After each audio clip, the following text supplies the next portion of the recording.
So they're working with big tech to manipulate information flow. Now you have this lady, Elisa Morgero, and I love this report. I love the panel, the International Panel on the Information Environment, IPI is what they call it. Just another bureaucratic arm of the UN cranking out these reports.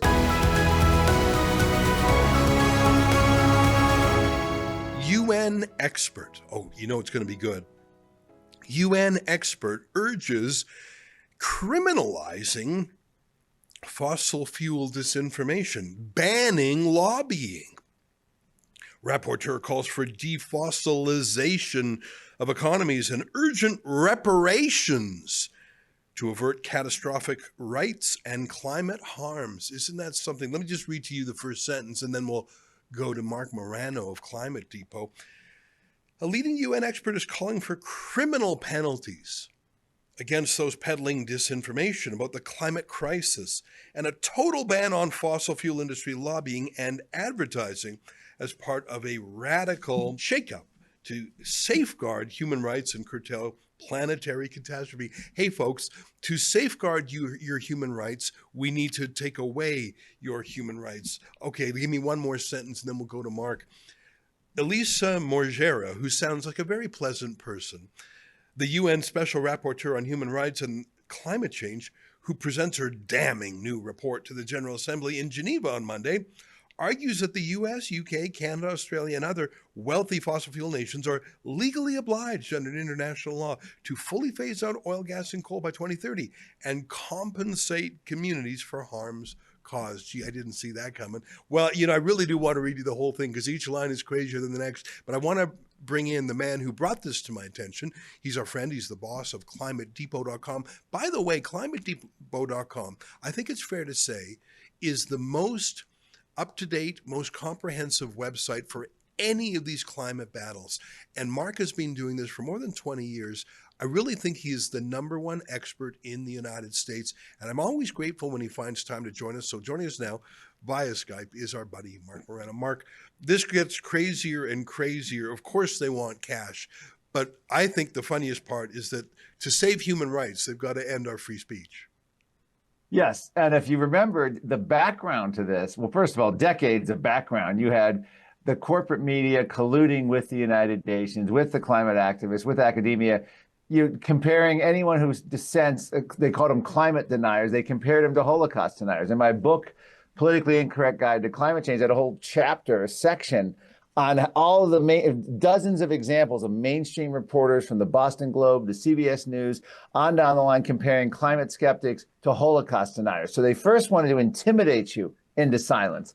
When that doesn't work, we know that about 2 years ago, the UN climate information chief said that they partnered with Google in order to essentially redirect everyone to only UN-approved scientific claims. So they're working with big tech to manipulate information flow. Now you have this lady, Elisa Morgero, and I love this report. I love the panel, the International Panel on the Information Environment, IPI is what they call it. Just another bureaucratic arm of the UN cranking out these reports. Now, how are we going to argue with this, Ezra? This way, they systematically reviewed 300 studies to come up with the conclusion that essentially there's, quote, bad actors out there amplifying disinformation and misinformation, and we need to be criminally prosecuted.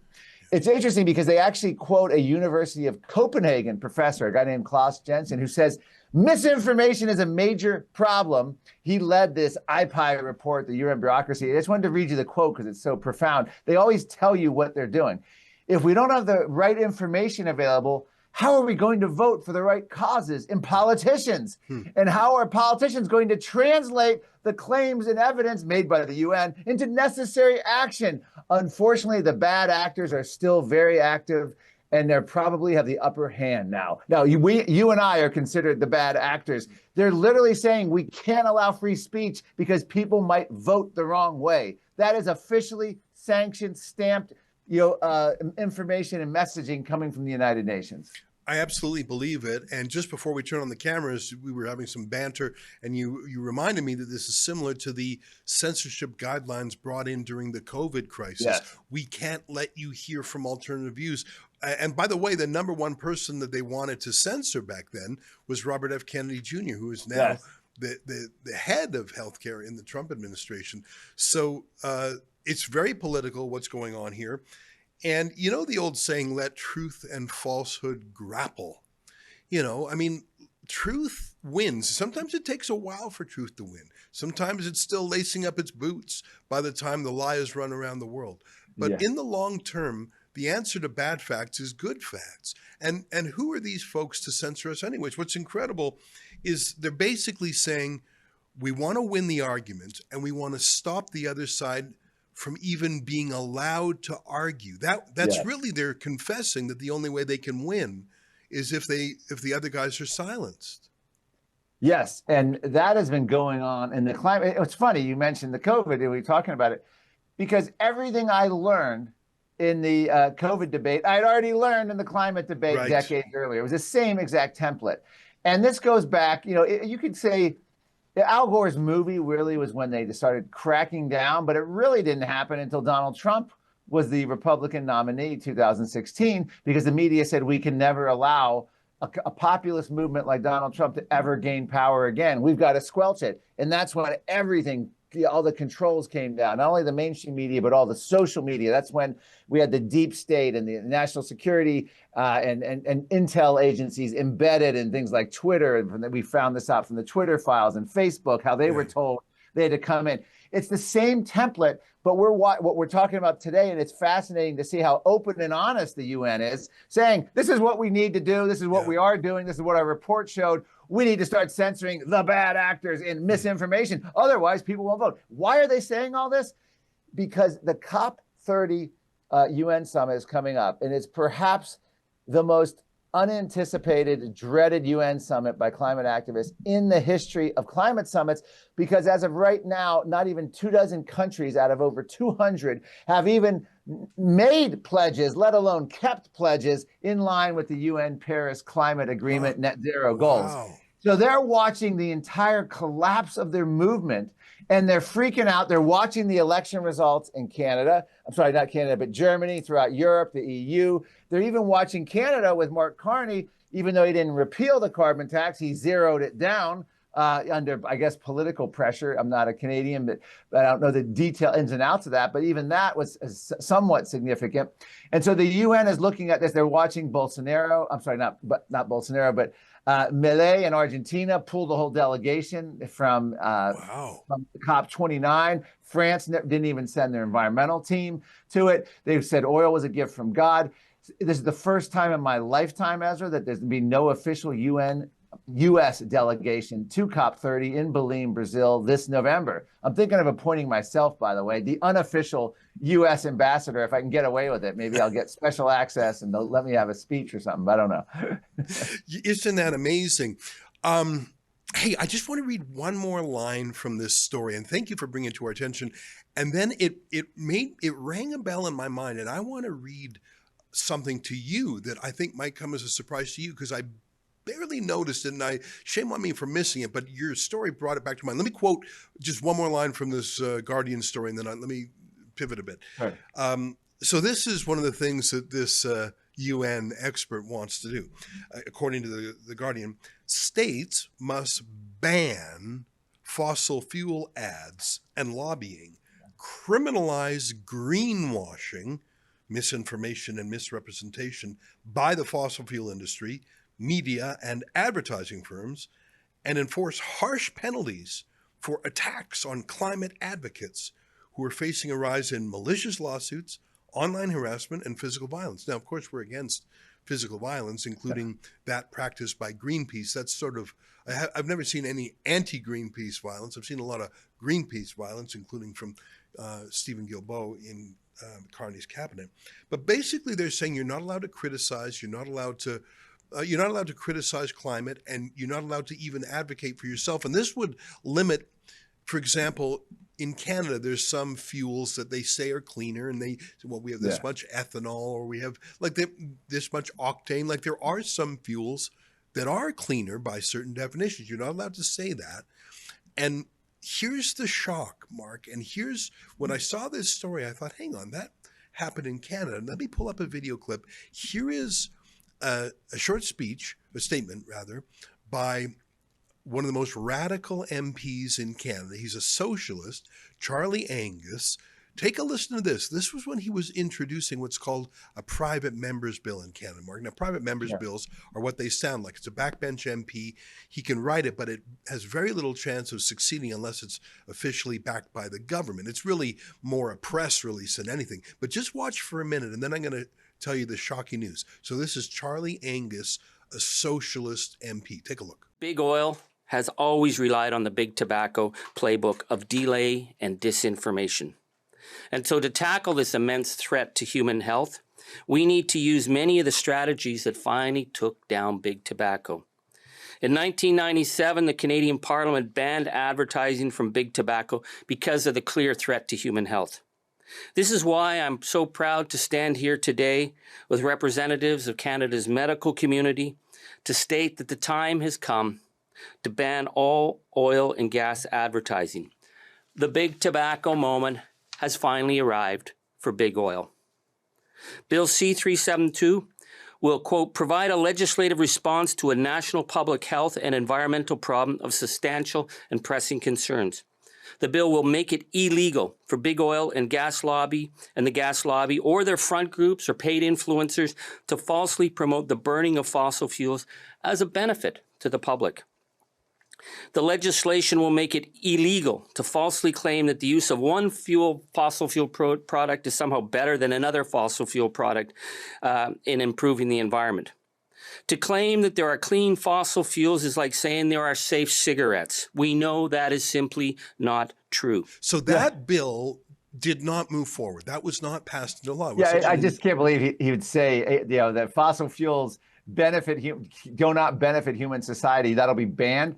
80% of global energy comes from fossil fuels. The entire modern era is based on fossil fuels. He wouldn't even have a camera and a microphone without fossil fuels. The whole thing is absurd. Sorry. Well, you couldn't live in snowy Canada, really, without fossil fuels. But here's the crazy thing, and Mark, I want to confess, I'm embarrassed that I haven't done more journalism on this. That bill died, and I knew it would. But the Liberal government under Justin Trudeau, before he was deposed, they took the ideas of that man and they embedded it, believe it or not, in another bill called C-59, a Competition Act bill, which became law almost exactly a year ago, June 20th, 2024. So we're laughing at how kooky this Guardian story is and that UN extremist and that private members bill. It's law. Let me read to you a little bit from the Chamber of Commerce, the Canadian Chamber of Commerce, which, like the U.S. Chamber of Commerce, is pretty centrist, pretty moderate. Let me just read a little bit from this, and then I'm going to throw it back to you, because I know when you pitched this story, when you suggested this story to our producer, he was shocked, you were shocked, but I want to let you know that dark day has arrived in Canada. Let me read from the Chamber of Commerce. So by the way, this became law June 20th last year. Instead of applying only to products, the amendment applies broadly to anybody making a representation about a business or business activity that relates to the environment. It is not limited to protecting consumers from false advertising in the traditional sense. It covers what a company or its employees or representatives can say to investors, financial institutions, stakeholders, business partners, even regulators and governments. It applies to businesses that don't offer services or public products to the public, and includes industry and business associations as well as advocates. Let me just read one or two more lines. Sure. This is the crazy part, the reverse onus, Mark. The new section regulates and impacts almost every sector of the Canadian economy under the late stage amendment. Environmental representations do not even have to be false or materially misleading to be actionable. A communication can be true but illegal unless substantiated in accordance with an undefined, quote, internationally recognized methodology. It goes on in that vein. And oh, by the way, penalties of up to $10 million for the first offense. So what's happened? So you can't, you can't talk about how this coal has less emissions than that coal, or lower sulfur, or how natural gas has lower carbon emissions than coal. If you care about that sort of thing, you can't do basic business there's a reverse onus. The presumption is you're lying. Fines are $10 million. That has been the law in Canada for a year, Mark. Have they started enforcing it? Because that's just incredible. From the lips of the UN to the legislative books in Canada, I'm not aware of that. That is incredible. It doesn't even have to be materially false, and they can still punish you and criminalize it. How do you fight that in Canada? And the big question is, have they started enforcing that? I mean, that's an incredible law. And of course, this would apply to American companies operating in Canada. And there's in our Canadian oil patch, there's a lot of U.S. companies. Mark, you and I first met almost 20 years ago when I set up something called Ethical Oil, based on my book of the same title. And I was at Sun News Network, so maybe not quite 20 years ago. The book did really well. And then we set up something called the Ethical Oil Institute. And it was a little think tank that I ran for a few years. Then I got really busy with Rebel News. And, instead of just talking about oil, talked about everything. I think we need to revive ethicaloil.org, the Ethical Oil Institute, because I think we've got to live truly and freely and speak positively about Canada's oil and gas industry. And if these folks want to charge us with a crime, I think that we need to be the test case, because I literally won. I don't win a lot of prizes out there, especially from a mainstream media jury. But Mark, I don't know if you know, but my book, Ethical Oil, actually won the Canadian Business Book of the Year. So it's not just me saying rah, rah. The book was, it was one of the most valuable things I think I ever did. And now that book would be a crime today. I was about to say that book would be illegal and you'd be prosecuted under, speech crimes today.